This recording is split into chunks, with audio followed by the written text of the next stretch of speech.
Hello everyone, today I'll be going over the lab assignment for this week, and just as a bit of a fun fact, this was actually the Fall 19 final exam question for the written portion. So this is definitely a question you should probably understand how to know, since it's on the level of something that we might ask you on an actual exam. So with this problem, you are given a flights vector that contains individual flights that you can take. And you're also given an origin airport and a destination airport. And your goal is to implement a function that can find the fewest number of layovers needed to travel from your origin airport to your destination airport using only the flights given in the flights vector. So one of the hardest things about problems like these is trying to convert it into something you've seen before.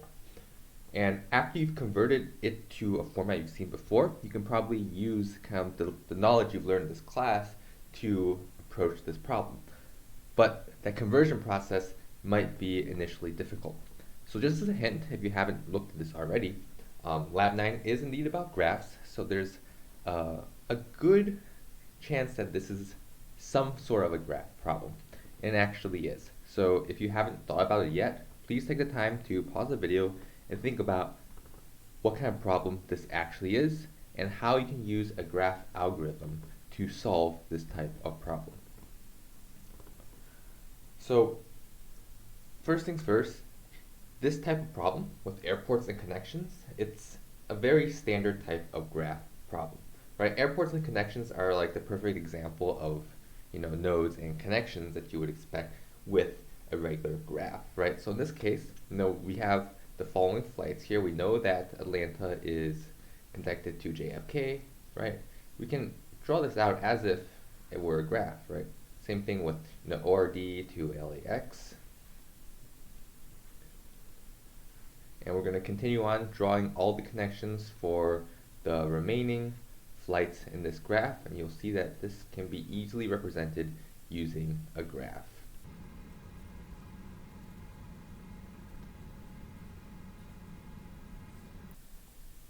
So here you go. This is these connections here in this following example drawn out as an actual graph, a directed graph that represents the flights that you can take to get from one airport to another. Now that you've converted to a graph, this can actually be converted to a graph algorithm, right? So you want to find the minimum number of layovers between two airports. What type of problem is this, right? It's a shortest path problem. You want to find the shortest distance required to travel from one airport to another. And that can be done using BFS, a breadth first search, right? A breadth first search can be used to solve shortest path problems. So you want to get to one node to another that minimizes the number of nodes you have to travel through, then the BFS, or breadth first search, is the perfect algorithm to use.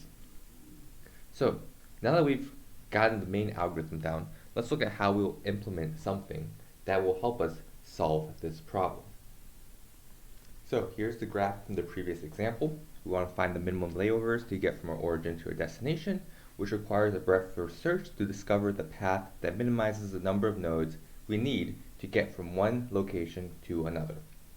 So before we start, first we have to convert our graph into some format or data structure that allows us to complete this problem with our program. So we have two options here. We can implement our graph using an adjacency list, or we can implement our graph using an adjacency matrix. Now, for this problem, we're going to try to do a breadth first search, and in this case, one option is better than the other. So if you recall from lecture, the time complexity of a breadth first search on an adjacency list is V plus E, and the time complexity of a breadth first search on an adjacency matrix is V squared. And the reason for this difference is that in an adjacency matrix, what you have is essentially a matrix of booleans that for every single vertex, you have to check all the other vertices to see if a connection exists between the vertex and the current vertex you're visiting. But for an adjacency list, since each connection only stores the values of the airports it is connected to, you don't have to look through all the possible vertices to determine which connections you have. So in this case, suppose you have 1,000 airports, but A is only connected to, let's say, 4 other airports. The adjacency list A will be associated with only 4 airports. You only have to check those 4 airports, and you know that those 4 airports are connected to A. But if you use an adjacency matrix, you essentially have to check all the possible vertices in order to determine which connections A has. You have to go through all 1,000 vertices. 4 of them will be 1s, but all the others will be 0s. So you're going to end up doing a lot of traversals, not getting the information that you really need efficiently. So this is really the case for a sparse graph. For a dense graph, V is on the order, E is on the order of V squared. So what ends up happening is this becomes V squared, so time complexity becomes V squared as well. So in the case of a dense graph, there really isn't that much of a difference between the two implementations, but for some of these test cases, the graph may be rather sparse, so it may be more beneficial to use an adjacency list. Now, how you implement your adjacency list depends on the data structures you believe are most appropriate for this lab. You just need something that will allow you to quickly access the connections that each airport is connected to, so you can most efficiently conduct your breadth-first search. So I'll be drawing out an adjacency matrix for this graph, and I'll return with that full picture in a few seconds. So here we have our adjacency list. As you can see here, all the airports on the left are the source airports, and for each source airport, we store all the possible airports that can be directly reached from that source airport. So for example here, ORD here can be used to directly reach ATL, JFK, and LAX, which means that there's a connection from ORD to all 3 of these airports. Now that we have our adjacency list, we want to do a breadth-first search. So one of the most important aspects of a breadth-first search is a visited check. You only want to visit each airport once. And the reason why this is the case is, we'll give an example in a later section, is that not having this visited check may cause you to infinite loop forever. In some cases, you might end up using a lot more memory if you check each airport more than once, but in worst cases, you might end up infinite looping if there exists a cycle and no solution. And we'll cover that in a few minutes. But for now, we have this standard example where there does exist a solution from our source airport, which is DTW, to our final destination here, which is SCA. But we have to use a breadth-first search to discover what this path exactly is. So if you remember from a very standard breadth-first search, is that breadth-first search starts off by essentially putting the source in your queue. So we're going to go down here, we're going to have our queue, and first we're going to add our source to our queue. In this case, our source is the origin airport, so our origin airport is DTW, and that goes here. Next, what we're going to do is we are going to take the top element off our queue and add all the connections possible from this front element to the rest of our queue. So we're going to take the front, in this case is DTW, we're going to pop it off, then we're going to look at DTW here, and we're going to take all its connections and add it into our queue. So we're going to add ATL into our queue, and we're going to add ORD to our queue. Then we're going to add DTW to our visited container to ensure that we don't visit DTW again. Same thing with these airports here, right? So airports we visited already. We've already visited DTW. We've already visited ATL. We've already visited ORD. Every time you push something into the queue, you have to add it to the visited check to make sure that you don't add it to the queue again. Each airport only visits the queue once. So again, we repeat the process. We take out DTW. Now our queue has ATL and ORD. We're going to take out ATL. Then we're going to add all the connections that ATL has into our queue. ATL has JFK and ORD. We add JFK into our visited check, but we notice that ORD has already been visited before, so we only add JFK to our queue. Next, we take out ORD. ORD has connections with ATL, JFK, and LAX. ATL has been visited. JFK has been visited, but LAX has not been visited, so we add LAX to the end of our queue. Next, we look at JFK. JFK is not part of our source, so since there is no connections from JFK to another airport, we really don't do anything with this in this point. So JFK really doesn't do anything. Then we check LAX. We look at LAX. We add its connecting airports into our queue. We know that ATL has been visited already, but SCA has not. But wait, we can see here that we have seen our destination airport. That means since we added our destination airport into our queue, that must be the solution path. And the number of layovers needed to get to SCA is, in fact, the number of minimum layovers needed to get to SCA. So what's the issue here, right? So in this current implementation, we just kept track of the airports. And that's kind of a standard breadth first search, but we only use this to end up determining if there exists a path between DDW and SCA. If we only kept track of just the airports themselves, we wouldn't know what the minimum number of layovers is. That's some additional information that we have to keep track of to solve this problem. So this isn't a standard breadth first search. You can't just, add the strings to our queue and don't do anything else and hope that when you reach SCA, you'll know what the minimum number of layovers is. Because you don't, right? You just know that there exists a path between DDW and SCA. So you have to store a bit of additional information in order to get the answer. So, how do we do that? This is actually one of the more important parts of the lab assignment. So we see here that DTW is connected to ATL and ORD. And when we push the ATL and ORD into our queue, we just stored the regular strings and no other information. But it is important to know how far these airports are from DTW so that when you do your breadth first search, you can end up discovering what the minimum path is to get to each individual airport that you visit. So for example here, when we add DTW to our queue, and we look at what DTW is connected to, in this case ATL and ORD, we can't just add ATL and ORD on its own into our queue.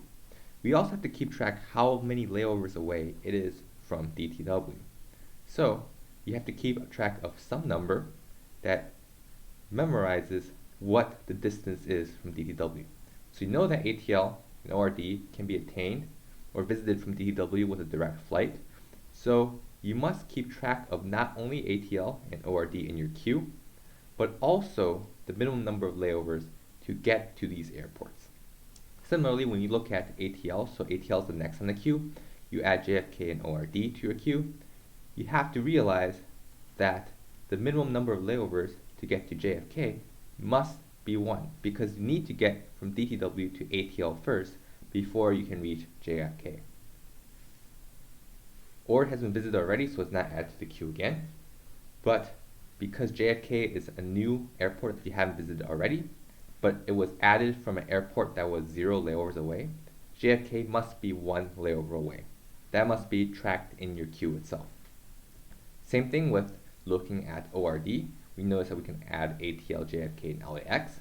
LAX is the only airport we have visited already, but we know that in order to get to LAX, you must go through ORD first. And since ORD is 1 layover away, ATL is out of the queue, since ORD is 1 layover away, ORD is 0 layovers away, LAX must by definition be 1 layover away because you have to go through ORD to get to LAX. Same thing with JFK and LAX here. LAX, you look at the airports you can get to, ATL and SCA. ATL has been added to the queue already, but SCA has not, and since LAX requires 1 layover at the minimum to get between DTW to LAX, and SCA is connected to LAX, then by definition, the minimum number of layovers needed to get to SCA must be 2. And notice here that because you kept track of the number of layovers needed to get from DTW to each airport along the path, when you do your search, you can keep track of this number, and every time you see a new airport, you just simply add a new layover to the count. And by doing that, when you see your final destination, in this case SCA, you have with it the solution that you want, the number of layovers needed. So in this case, the answer is in fact 2. That's the number you should return after your search, because in order to get to SCA, the minimum number of layovers you need is 2. So now let's go over the case where keeping a visited check is important. So suppose we had the following graph. right? We had DDW here, and suppose DDW is connected to ATL, and ATL is connected to LAX, and LAX is connected back to DDW, and these are the only flights that are available. What happens now if you don't do a visited check, right? Let's suppose your source is DDW, or your origin, and your destination is, let's say, an airport that's not in here, like ORD, right? So if you were to keep track of a breadth first search without storing which airports you visited already, let's see what happens.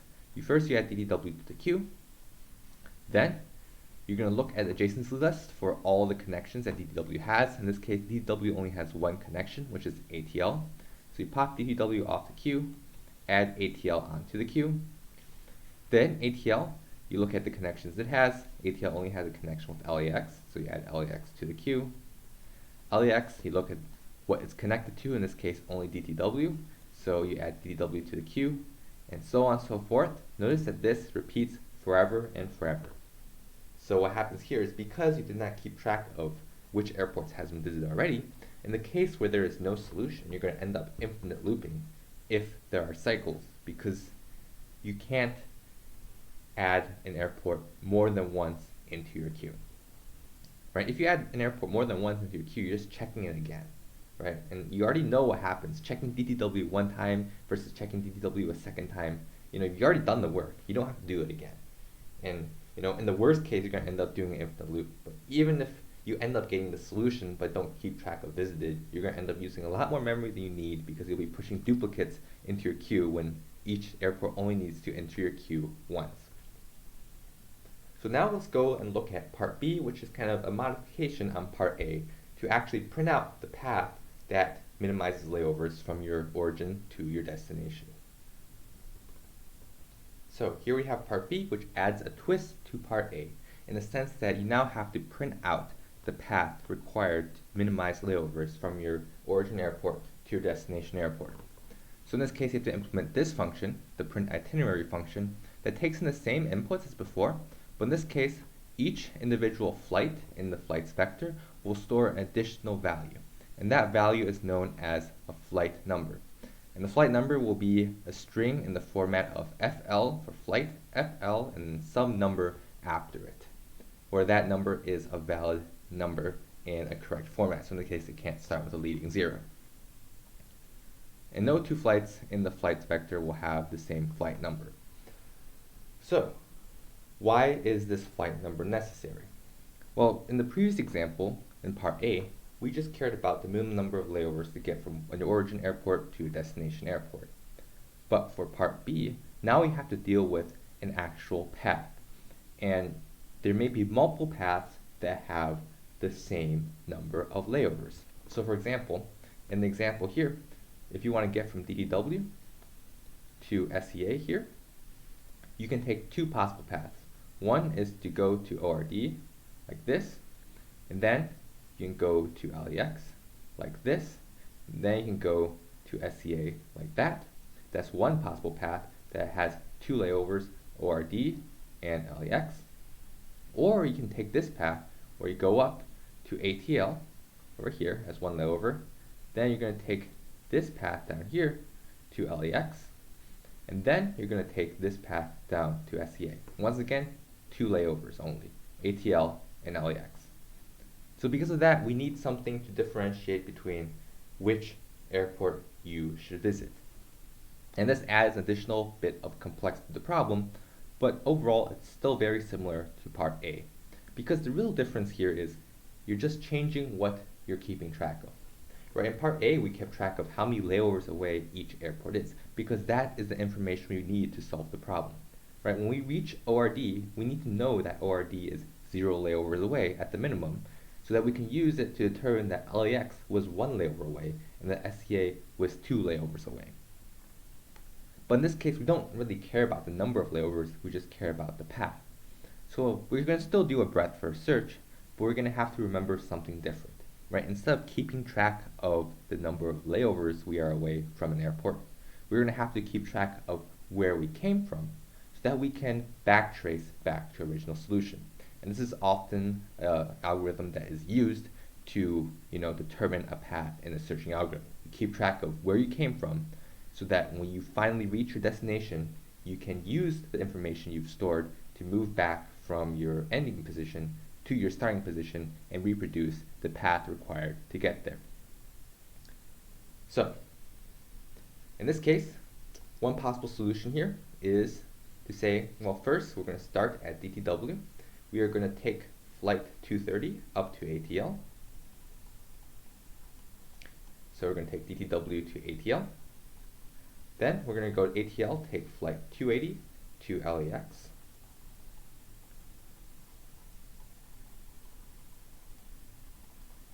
And then lastly, we're going to take flight 3943 to our destination, SCA. That's one possible solution. Another possible solution is to take the one to ORD. So we're going to take flight 281 to ORD.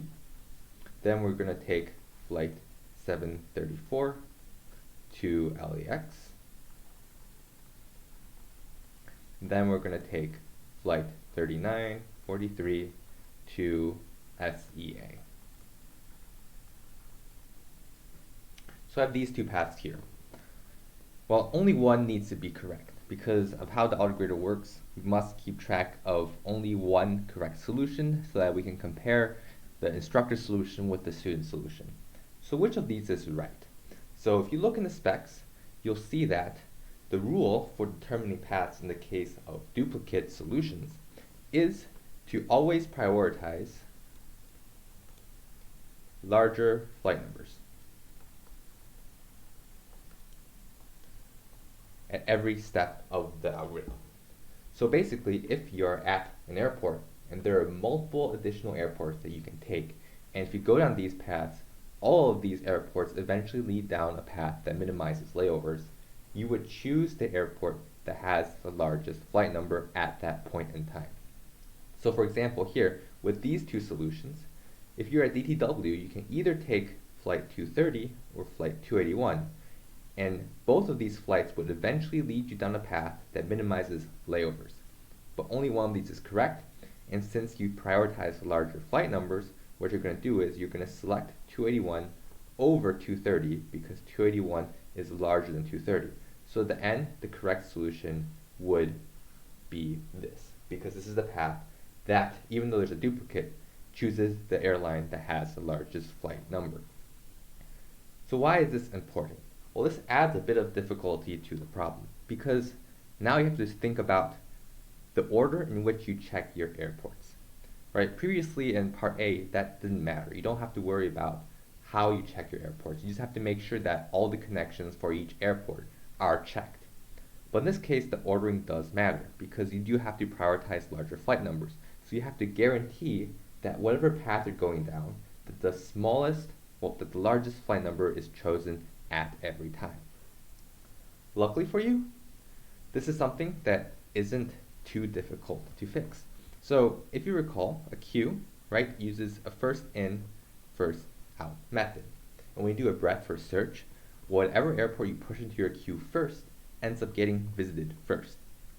So if your airport has a lot of connections, in order to guarantee that larger flight numbers are prioritized so that you can get the correct solution in the case of duplicate answers, you have to store your adjacency list in such a way that all the connecting airports are stored in a manner that can be accessed in descending numerical order efficiently.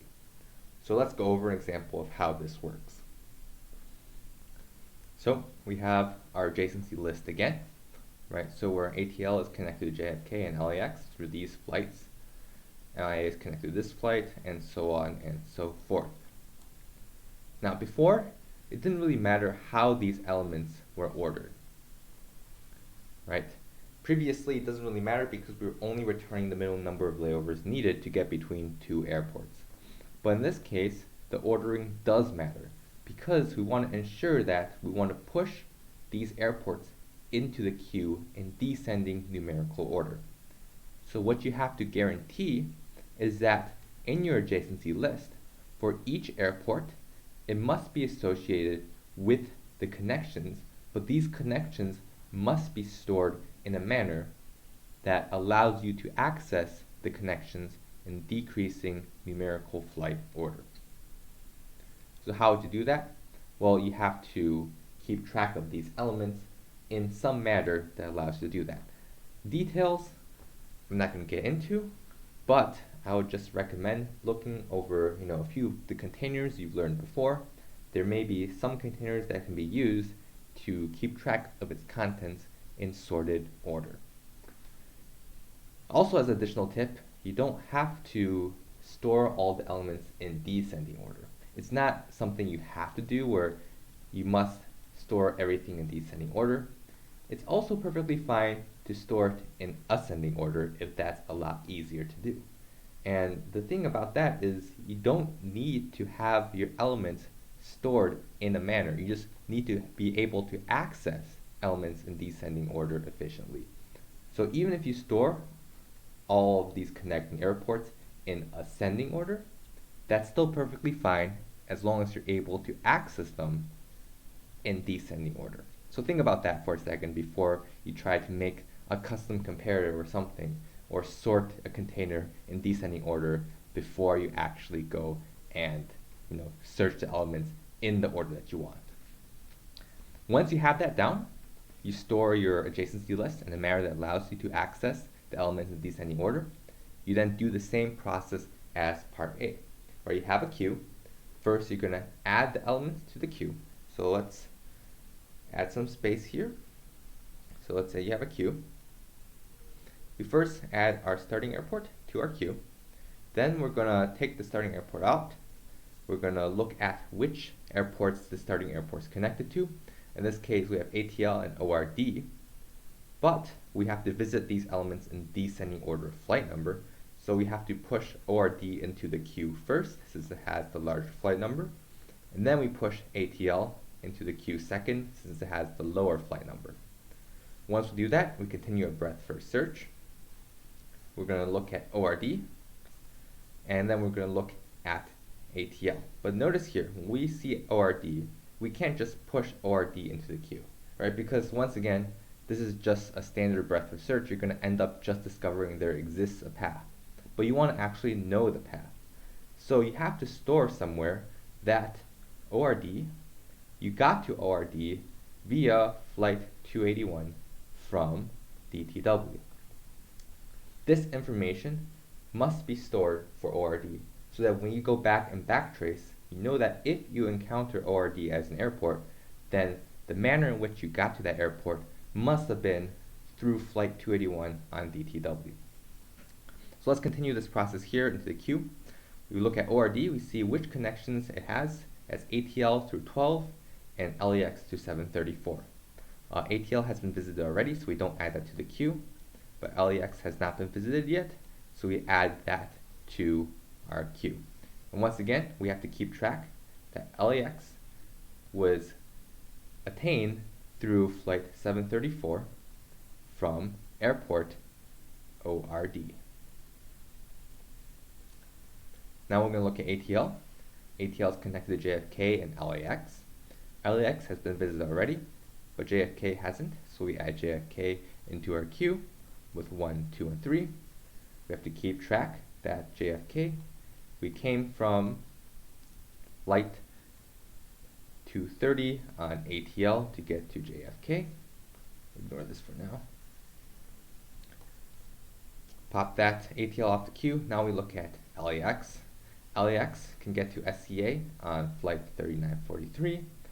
There's no other flights that it can get to, but SCA is in fact our destination, so we stop.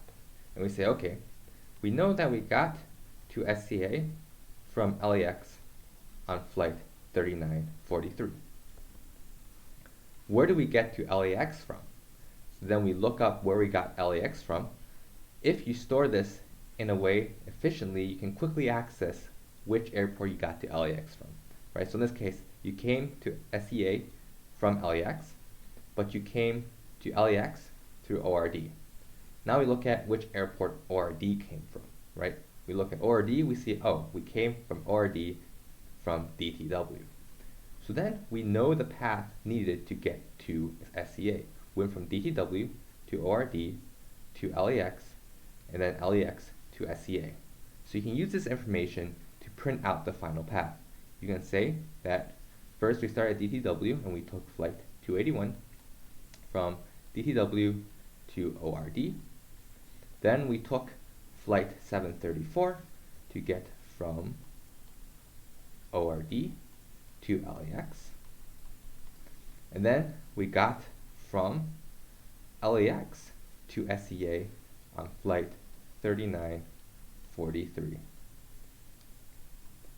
And there we go, that is our solution. So this is similar to part A. The only difference here is you have to keep track of elements in your adjacency list differently so that you can always access flights in descending numerical order efficiently.